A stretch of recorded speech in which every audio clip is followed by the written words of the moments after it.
Hello guys, तो आज हमारे पास ज़बरदस्त सवाल है। आप देख पाओगे, सवाल है हमारे पास 7th। Find the coordinate of the point A where A B is a diameter of the circle.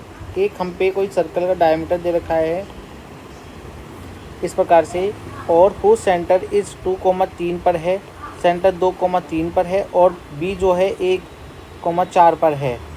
तो आप देख पा रहे हो सेंटर है यानी कि मिड, ये अगर 1:1 के रेशियो में है, M1 और M2 दोनों 1:1 के रेशियो में है, यानी कि मिड पॉइंट वाला फॉर्मूला होता है। मैं आपको मिड पॉइंट का फॉर्मूला भी समझा दूंगा यहाँ पर कैसे बनता है। देखो, अब हमारे पास बोल रहा है कि फाइंड द कोऑर्डिनेट ऑफ ए के कोऑर्डिनेट निकालने हैं।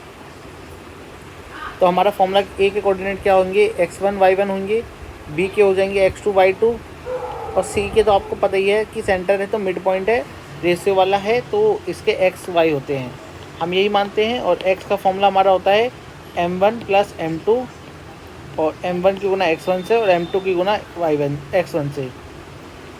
ठीक है गाइस, m1 की गुना x2 से और m2 की गुना x1 से। और y के लिए भी कुछ इसी प्रकार होता है हमारा,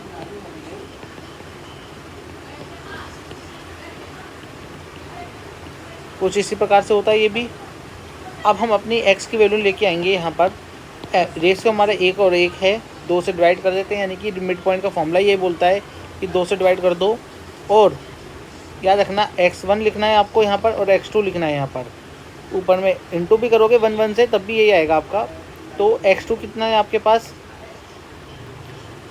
x1 तो निकालना है आपको, और x2 आपके पास है 2 दे रखा है। b के कोऑर्डिनेट कितने हैं, b के कोऑर्डिनेट हैं आपके पास 1, तो x2 हमारा 1 है, और x1 की वैल्यू x की वैल्यू आपके पास दे रखी है 2।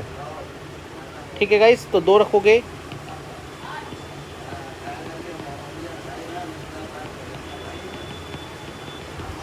चार इधर ले आओगे माइनस 1 को, और x1 की वैल्यू आ जाएगी आपके पास 3। x1 की वैल्यू आपके पास आ गई 3। इसी प्रकार से y1 की वैल्यू आप करोगे 2,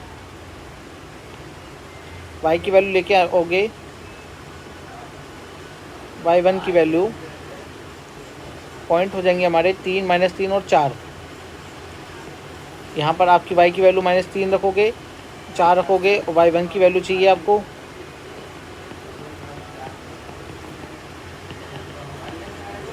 माइनस कर देना ये भी।